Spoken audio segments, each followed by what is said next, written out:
Hola chicos, ¿qué tal? Bienvenidos a la clase del día de hoy. Mi nombre es Catherine González, soy la profesora de Geografía y en esta oportunidad vamos a desarrollar de manera conjunta el tema de áreas naturales protegidas, ¿no? Bueno, espero de mano que todos se encuentren muy bien de salud y bueno, que estén también con la predisposición de poder aprender un poquito más en esta oportunidad. En el tema es bastante importante, que son las áreas naturales protegidas.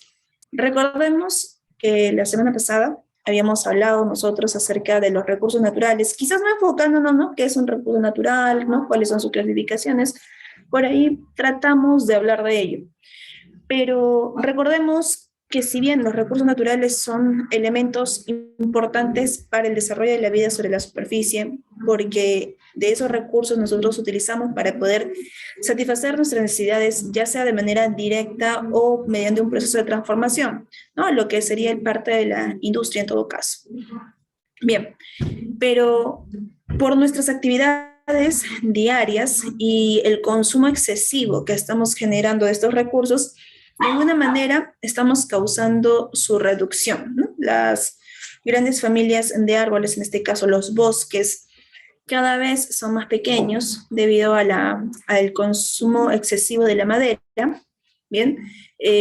O simplemente en este caso la ampliación agrícola, la ampliación ganadera que han causado la reducción de estos espacios boscosos. Asimismo hablábamos de los suelos, ¿no? Debido a la agricultura estábamos generando el uso excesivo de los suelos, que podría conllevar a problemas, ¿no? En este caso de productividad de la misma. Bueno, eso podría ser otro de los puntos que podríamos resaltar por ahí. Otro punto que podríamos considerar nosotros es el hecho de la reducción de la fauna misma, ¿no? Si nosotros nos podemos a pensar acerca de la disposición de fauna que existe en la actualidad, podemos encontrar muchas familias de especies que están en peligro de extinción debido pues a la sobrecaza de esto. Citando, por ejemplo, la zona de la Amazonía. Bien, estamos hablando de la macroregión conocida como la zona amazónica. Esta macroregión, sobre todo en la zona norte del territorio peruano amazónico, hemos encontrado la gran demanda del delfín rosado, ¿no? Las comunidades nativas suelen cazar a este delfín, bien, o pescar a este delfín en todo caso, y pues para poderlo consumir, igualmente con el paiche. Bien, ello ha conllevado que estas familias de paiche, estas familias de delfines, se encuentren en menor disposición cada vez, ¿no? Y eso es un problema, con el tiempo va a ser un problema, porque simplemente las especies van a desaparecer y ya no las tendremos disponible dentro de nuestro medio. Entonces, vamos a buscar mecanismos de conservación. Sabemos muy bien que podemos delimitar y decir, ¿sabes qué? Nadie ingresa acá, nadie consume ningún elemento, pero eso también podría poner en riesgo a las comunidades autóctonas, ¿bien? Podríamos ponerlo en riesgo porque estaríamos quitándole la fuente de alimento. Entonces, hay que buscar mecanismos, ¿bien? De conservación en todo caso.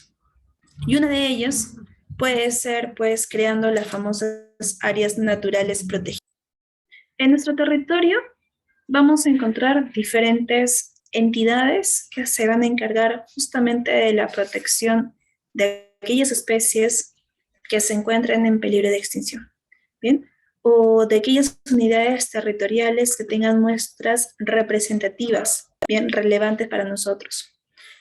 Bueno, vamos a ver eso el día de hoy, pero ¿cómo nace? La pregunta sería, ¿no? ¿Cómo nace la idea de la conservación de las áreas naturales protegidas? ¿Dónde se arraiga quizás acá en América? Bueno, esto se arraiga en todo caso o nace en la zona de Estados Unidos, con la creación del primer parque nacional conocido como Yellowstone.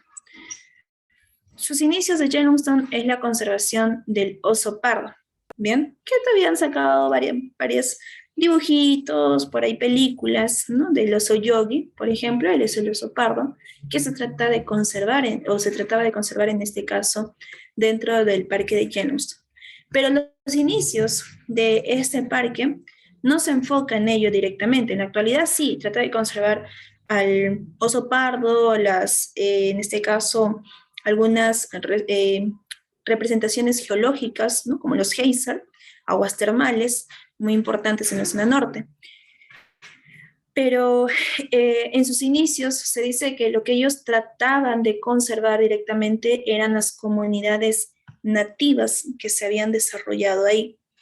Pero lamentablemente se hizo un mal manejo de la conservación de estas comunidades nativas, porque se les había limitado el espacio, en lo cual no les permitió a ellos acceder a alimentos. Y además, recordemos que estamos hablando de la creación de un parque para esta comunidad porque la comunidad se sentía expuesta o estaba expuesta en realidad a las personas que llegaban a este territorio.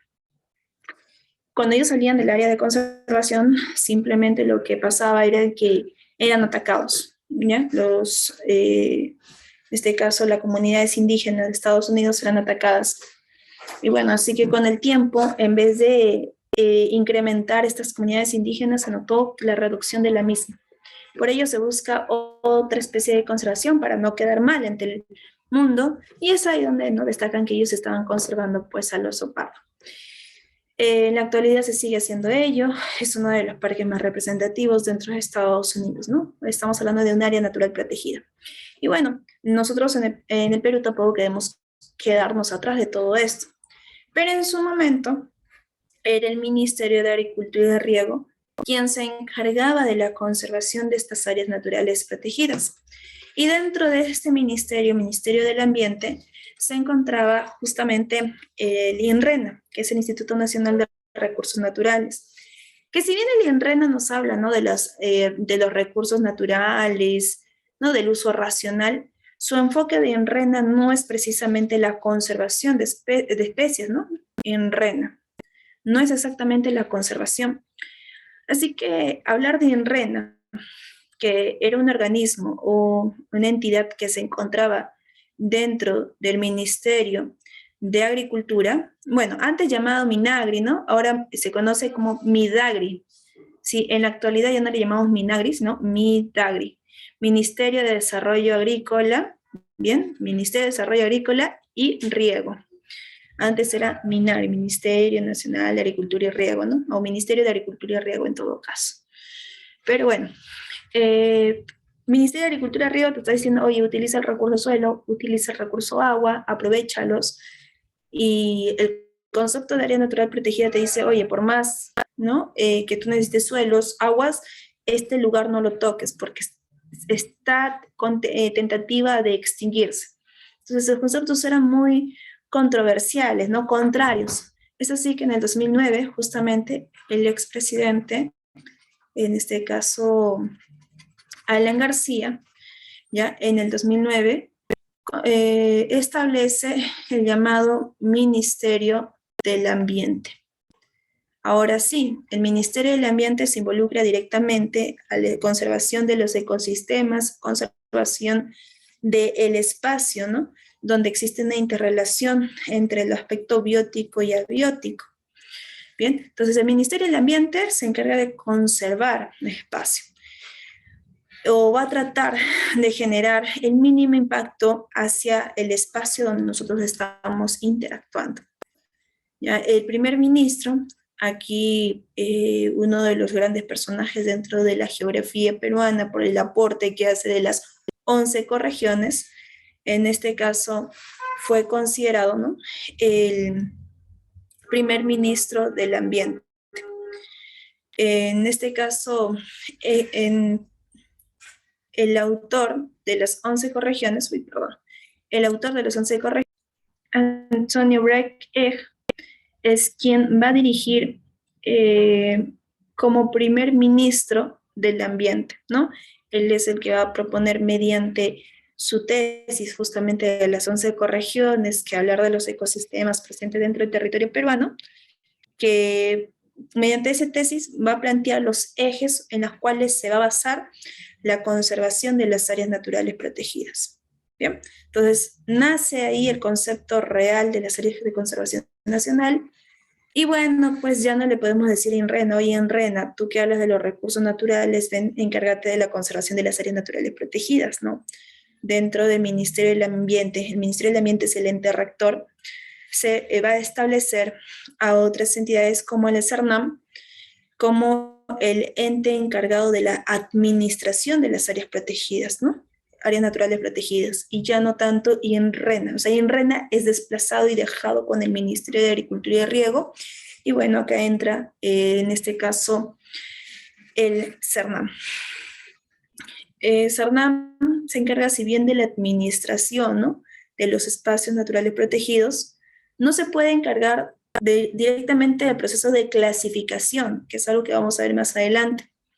Así que dentro del mismo CERNAM, dentro de lo que es en sí el ente rector del Ministerio del Ambiente, vamos a encontrar al SINAMPE, bien, que trabaja en conjunto con la CERNAM, pero el SINAMPE es el que se encarga de establecer las categorías, pero no solamente ellos, sino también se encarga de hacer todo un estudio, por ejemplo, ¿no?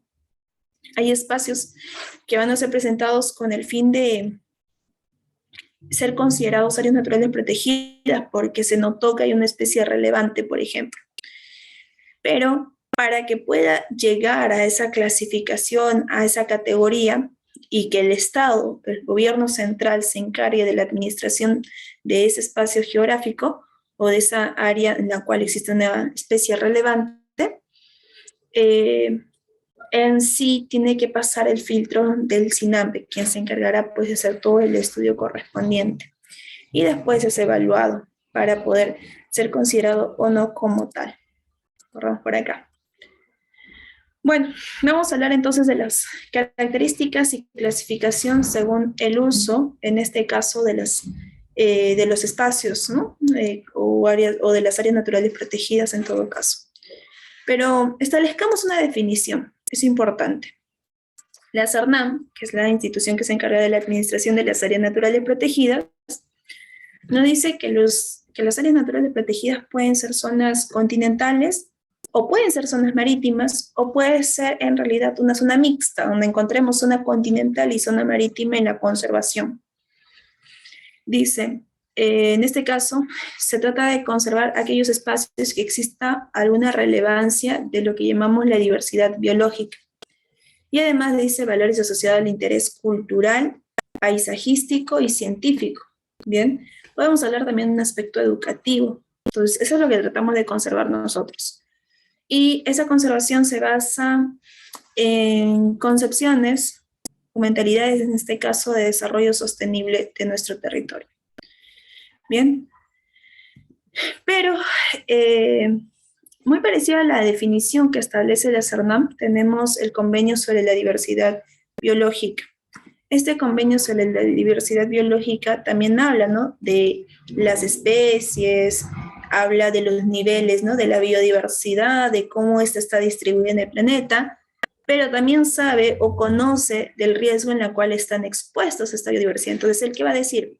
Ya, está bien, están expuestos, así que muy aparte de preocuparnos, ¿no?, acerca de los niveles, la distribución, hay que preocuparnos también por la conservación. Entonces, es ahí donde se habla también de las áreas naturales protegidas, ¿bien?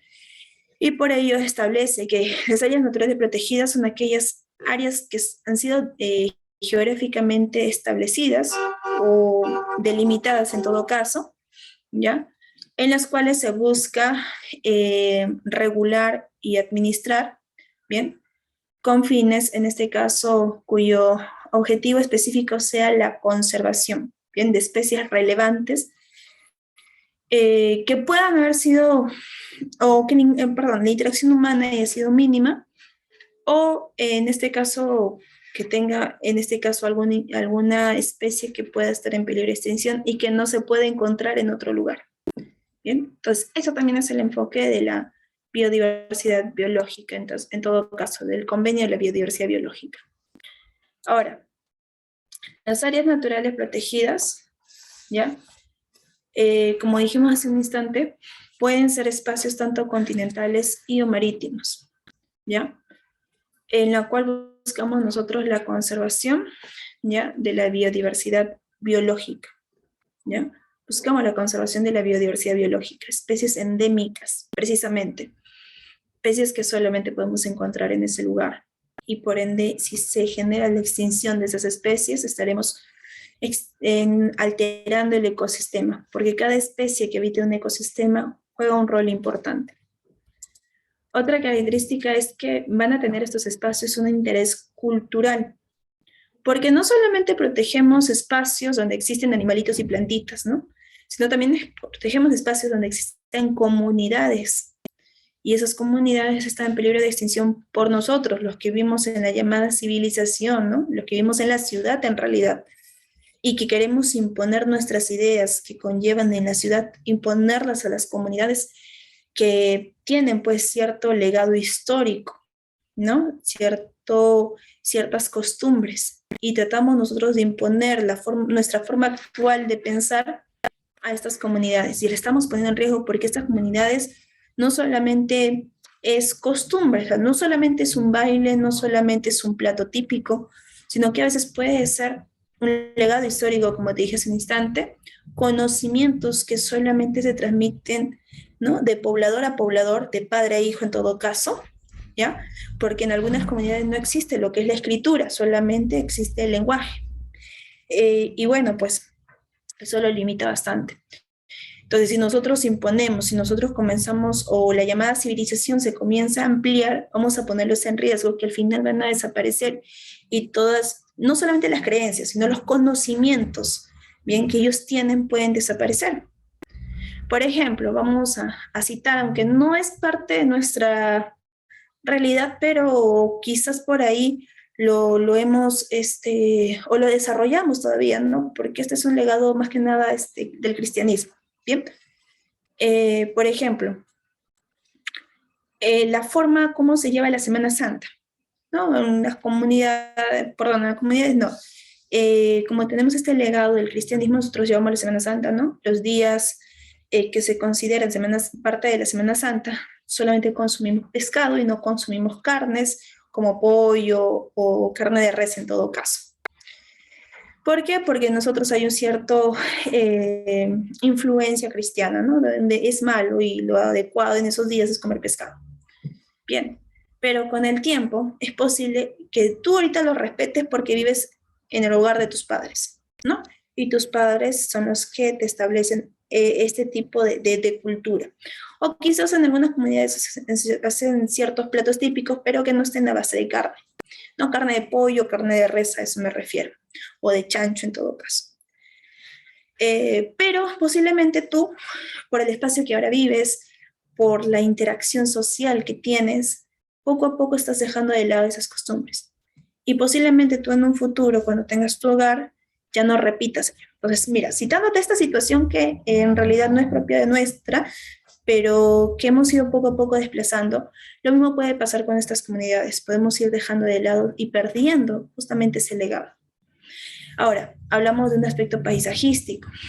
Por ejemplo, el Huascarán es una gran superficie blanca.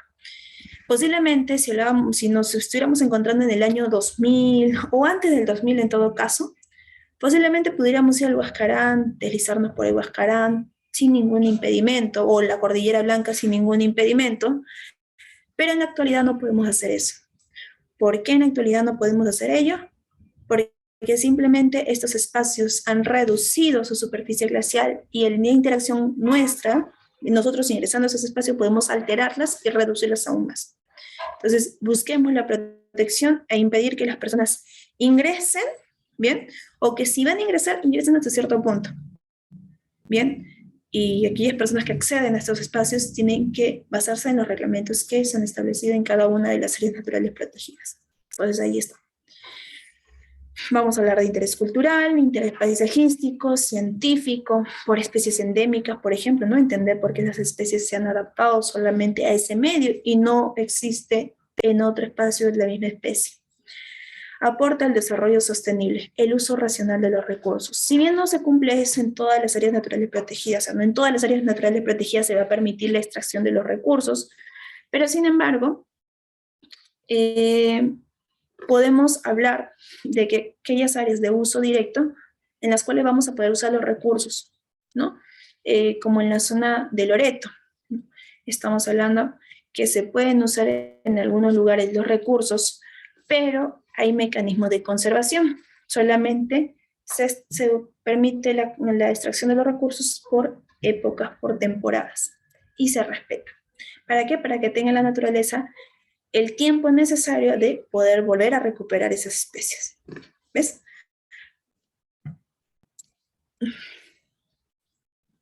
Vamos a hablar ahora sí de la clasificación de las áreas naturales protegidas. Bueno, cuando nosotros hablamos de la clasificación, en realidad hay diversas formas de poder clasificarlas. Podemos dar un enfoque administrativo y un enfoque de uso, ¿ya? Entonces, por eso se complica un poquito las áreas naturales protegidas. Si hablamos de niveles administrativos, recordemos que tenemos el gobierno central, regional y el privado. Esos son los 3 niveles que existen o que están reconocidos dentro del Estado. Bueno, el máximo nivel es el nivel considerado de administración nacional. Entonces, áreas de conservación nacional. Hasta el momento son 75 áreas naturales protegidas, ya, o sea, 75 áreas de conservación nacional, perdón, áreas naturales protegidas no, porque son más, pero las que están siendo conservadas por el Estado directamente son 75 áreas de conservación nacional. Bien, el ente encargado directo es el CERNAM de su administración. Bien. Recordemos que no todos los espacios o todos los lugares que son presentados como posibles áreas naturales protegidas en un futuro van a cumplir con lo reglamentario. Entonces, la CERNAM no podrá hacerse cargo de ellas. Sin embargo, se puede presentar ese mismo espacio al gobierno regional para que ellos se encarguen de la conservación. Bien, quizás por las dimensiones, por el impacto que está teniendo, por la relevancia de las especies que se quiere conservar. Entonces no cumple con los estándares que el CERNAM, en este caso, el Ministerio del Ambiente ha establecido como área natural protegida. Bueno, ahí vienen entonces, en este caso, el gobierno regional, creando las áreas de conservación regional. Y estos hasta la actualidad son 25. Pero igual, el gobierno regional tiene una limitada capacidad económica para poder garantizar la conservación de estos espacios. Por ello, habrá lugares que no van a ser aceptados por el gobierno regional tampoco, y es ahí donde la comunidad o el propietario de ese espacio se hará cargo de la conservación. Bien, a ello se le llama áreas de conservación privada. Bien, en este caso el propietario es el que se hace cargo de la conservación de ese espacio, las comunidades muchas veces. En la selva peruana es usual o es cotidiano encontrar a las comunidades generando la conservación de estos espacios. Es muy usual, ¿bien? O pequeñas entidades privadas, ¿no? De un solo representante, un solo propietario, por así decirlo. Y es que puede darse la situación, ¿no? Imaginemos que tú te compras ahorita una extensión de territorio en la zona de Loreto, ¿bien? Y está cercano al río Amazonas, tú. Y justo en esa cercanía al río Amazonas, o como tu área pertenece a la zona del río Amazonas, ahí está, pues, ¿no? El delfín rosado, por ejemplo. Este delfín rosado está en peligro de extinción. Por ende, será tu responsabilidad la conservación de ese espacio. Profesora, pero ¿cómo solvento los gastos? Porque conservar un espacio también involucra una inversión económica. Bueno, ahí es CERNAM lo que te voy a decir está bien. Si bien yo no soy el encargado directo de la conservación de ese espacio, sí voy a ser el ente vigilante. El CERNAM es vigilante tanto para las áreas de conservación privada o conservación regional. Sigue siendo el ente vigilante. Que dice, ¿no? Si bien yo no soy el ente administrativo directamente, ¿sí? Porque eres tú el dueño, lo que podemos hacer es que yo te dé, no sé, los permisos necesarios para que tú puedas cobrar una entrada, ¿no? Que tengas en este caso, tarjeta, un volante oficial, en este caso dado por la CERNAM, en la cual te permite a ti hacer un cobro de ingreso. Entonces tú puedes cobrar, pero de ese dinero que vas recaudando, tienes que recordar que un buen porcentaje tiene que ser para la conservación del espacio y lo restante es para ti.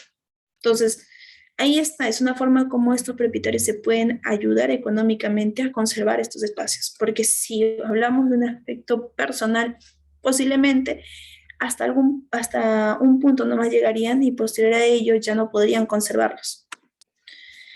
Ahora bien, las áreas naturales según el uso. Podemos tener áreas de uso indirecto y áreas de uso directo. Las de uso indirecto quiere decir que no te permite ningún tipo de manipulación de los elementos que se encuentran dentro de ese espacio. Por eso dice ahí, no se permite extracción de los recursos, ¿bien?, naturales, ni cambios del ambiente natural. O sea, no se permite hacer ningún tipo de alteración. Tú puedes ir al Huascarán, visitarlo, caminar por sus alrededores, todo ello, pero no estás permitido en ir y hacer algún tipo de actitudes que puedan poner en riesgo ese espacio. Te fuiste por la selva peruana, ¿no? Te fuiste por ahí, por el Alto Purús, y de repente viste una charapita, ¿bien? O de repente vistes un árbol frutal.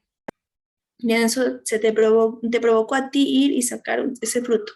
No lo puedes hacer, porque como su mismo nombre lo dice, son de uso indirecto, lo cual no se permite que nosotros como visitantes manipulemos los recursos que están en ese lugar.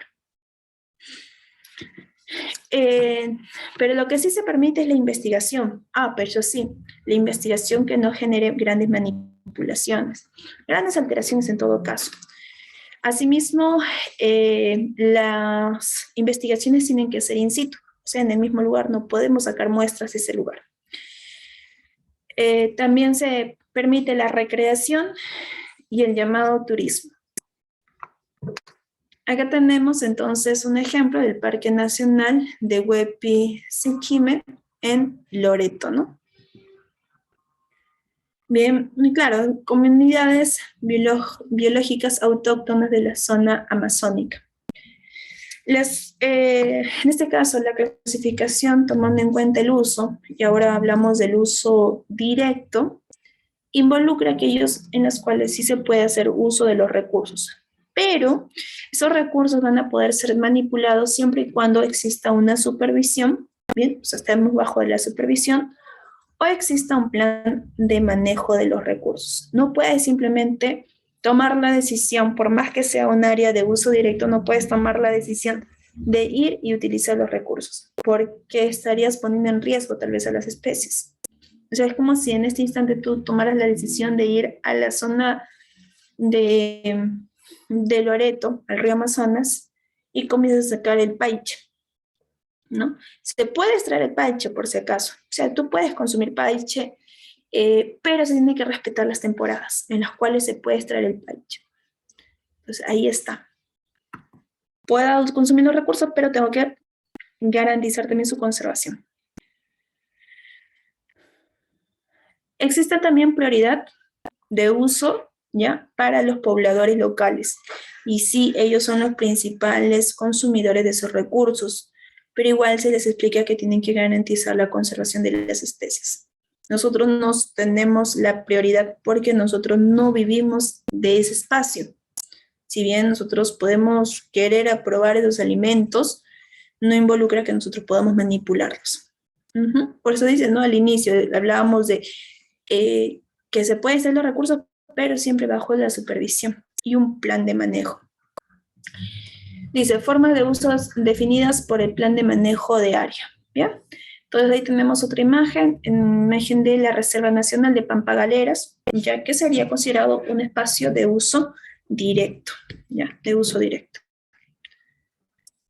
A ver, vamos a ver algunas áreas naturales protegidas, mejor dicho, algunas categorías, porque en realidad tenemos la categoría en el uso indirecto de Parque Nacional, Santuario Histórico, y los que restan son las de uso directo, como la Reserva Nacional, Reserva Paisajística, lo que es el Refugio de Vida Silvestre, Bosque de Protección, podemos hablar de los cotos de caza y Reserva de Comunidades, ¿no?, indígenas.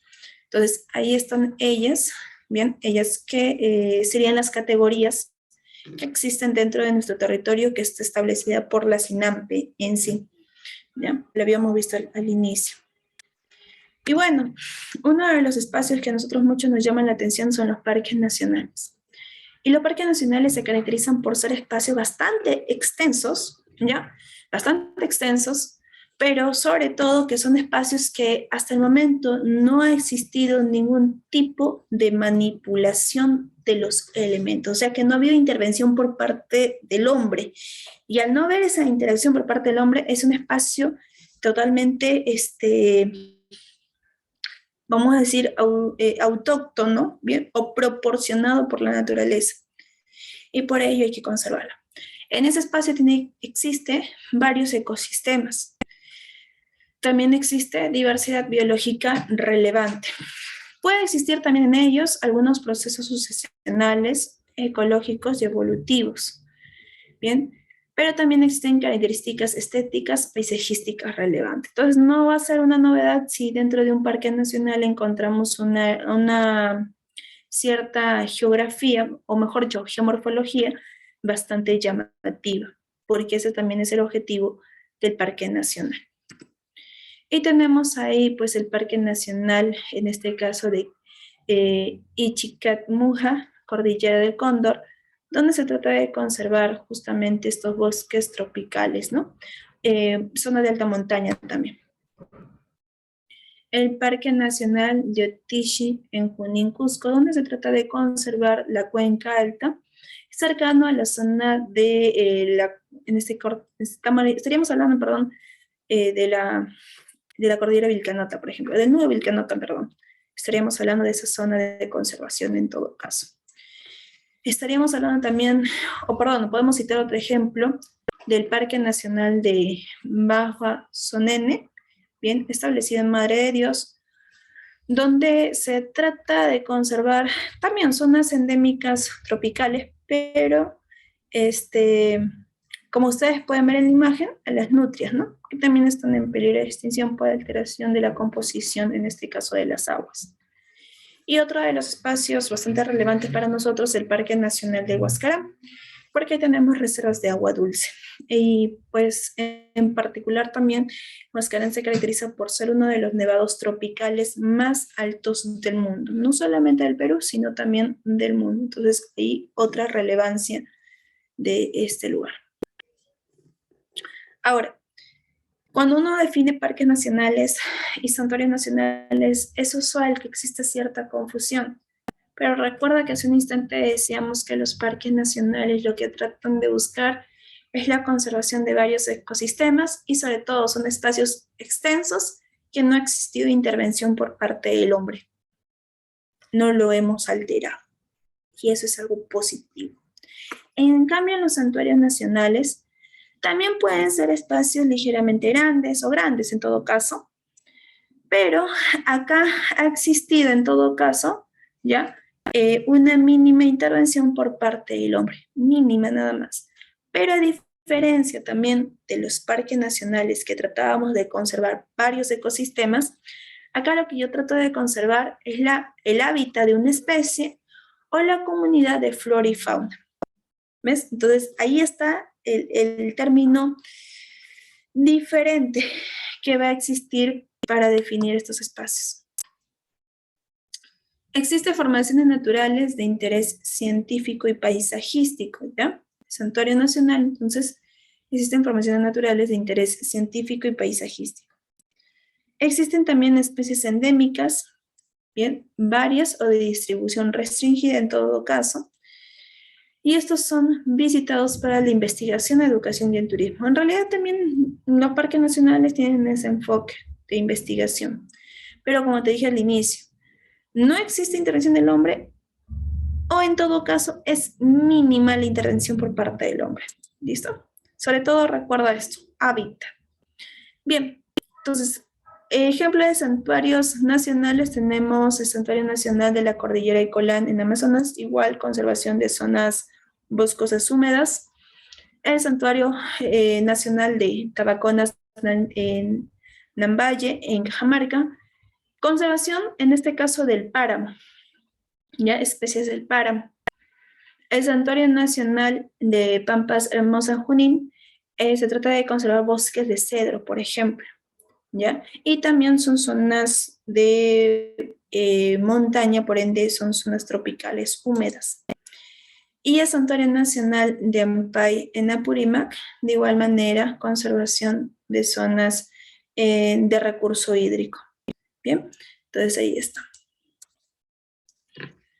Santuarios históricos. Y bueno, esto se diferencia totalmente de las otras dos áreas naturales protegidas porque lo que yo trato de conservar acá son espacios que tengan un valor arqueológico o histórico. O sea, son bienes monumentales que tienen un valor arqueológico e histórico, podríamos decir. En este caso es un legado hacia la cultura peruana, bien, hacia la historia peruana en todo caso, pero también tenemos que reconocer que no solo estamos guardando algún tipo de arquitectura o infraestructura en todo caso, en particular, ¿no? Si no es solamente cuidar la infraestructura, sino también cuidar las especies que están alrededor. Una de las imágenes que siempre notamos y siempre están presentes en las noticias, porque es uno de los espacios con mayor concentración turística, no solamente nacional, sino internacional, y porque es considerado una de las 7 maravillas del mundo. Sí, estoy hablando de Machu Picchu. Machu Picchu es un área natural protegida, pero con la categoría de santuario histórico. Y seguro hemos visto en las imágenes que el oso de anteojo le encanta pasear por la zona de Machu Picchu. Y pues las autoridades no hacen nada porque, o sea, me refiero a hacer nada de sacarlo, ¿no? Quizás alguno pensaría, oye, profesora, pero ¿por qué no lo duermen, no? No darlos tranquilizantes y cambiarlos a otro lugar. Es porque la concepción de santuario nacional involucra que no solamente estoy cuidando algo hecho por el hombre, que tiene una gran importancia dentro de nuestra historia, sino que también estoy protegiendo a las especies que están alrededor. Por eso, sabemos bien que el oso de anteojo puede estar alrededor caminando, pero a veces se le provoca entrar por la zona de Machu Picchu y más bien lo que hacen las autoridades encargadas en ese instante es de desviar a la población hacia otro espacio que sigan visitando. O si es posible, simplemente no ponen pausa un rato las actividades y hasta que el osito decida salir, bueno, no se siguen con las actividades correspondientes. Hasta que, bueno, él salió y nuevamente se permite los circuitos de recorrido. Bueno, esa especie entonces se conserva justamente en este tipo de espacio y así vamos a encontrar en otros espacios más. Dice, usos directos, ¿no? Indirectos como el turismo, la recreación, la investigación, la educación. Pero vuelvo a decir, no se puede manipular ningún elemento. No es que fui al Machu Picchu y me gustó una roquita y quiero llevármelo de recuerdo que estuve en Machu Picchu. No, no se puede hacer eso. ¿Listo? Porque pondrías en riesgo. Bueno, acá tenemos el santuario histórico de Chacamarca, ubicado en la zona de Junín, ¿no? También conocida como la Pampa de Junín, donde se llevó a cabo la batalla correspondiente. Tenemos también el santuario histórico de Machu Picchu, ¿no? La relevancia arquitectónica que tiene esta ciudad, y bueno, pues también la conservación de las especies endémicas. Tenemos el santuario histórico del bosque de Pomac en Lambayeque, donde se guardan restos del señor de Sicán. Y el santuario histórico, bien, de la Pampa de Ayacucho, ojo, acá cuidado con confundir. Una cosa es la Pampa de Ayacucho y otra muy distinto, Pampas Galeras, que también quedan en Ayacucho, pero son totalmente distintos. Acá tratamos de conservar, también llamada Pampa de la Quinoa, acá lo que tratamos de conservar es el evento histórico, la batalla que lleva el mismo nombre, ¿no? Batalla de Ayacucho, que se desarrolló en este espacio. Pero no solamente tratamos de conservar el espacio endémico, sino también porque hay restos de algunas culturas, ¿ya?, que se han desarrollado en ese entorno. Entonces, hay algunos caminos, por ejemplo, en este circuito de culturas anteriores. Por eso su importancia de la conservación. Por ello te recalco, cuidado de confundir las pampas de Ayacucho con pampas galeras que tienen otra categoría totalmente distinta. Acá sí había intervención humana, sabemos, pues, ¿no? Están ahí los claros ejemplos de la intervención humana, pero tiene una gran importancia para nosotros. Reserva nacional. Estas son las de uso, en este caso, directo. La Reserva Nacional son son espacios donde se conservan varios ecosistemas, casi similar a la definición que habíamos encontrado en Parque Nacional, ¿no? Similar, pero la diferencia está en que en estos espacios, entonces en la Reserva Nacional, no solamente conservo, sino que también puedo manipular estos recursos.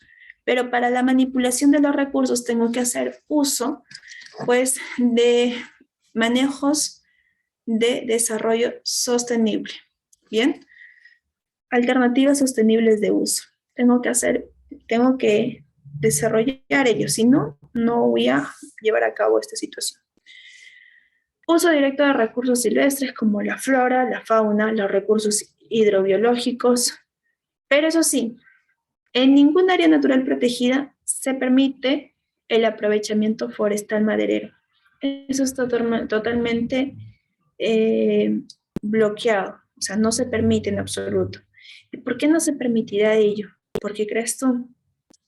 Claro, porque los bosques, o en este caso los arbolitos, cumplen una importante función, que no solamente podemos verlo desde el aspecto de sumidero, que quizás pueda ser alguna respuesta que sucedió en tu cabecita, sino que también los bosquecitos o las plantitas generan o fijan el suelo, evitando el proceso de erosión. Entonces, si yo digo, ¿sabes qué? No vas a deforestar acá, estoy protegiendo los suelos. Los suelos es la base del desarrollo de la flora. Y la flora que existe en ese lugar, bien, es la flora de la cual dependen muchas especies de ese entorno. Por eso no se va a permitir la deforestación, porque estaría poniendo en riesgo a estos espacios, generando el proceso de erosión de las superficies.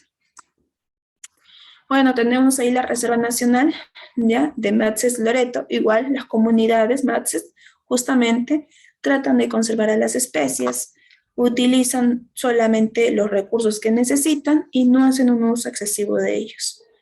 Reserva Nacional de Alpaguayo Millana, ubicado en la zona de Loreto.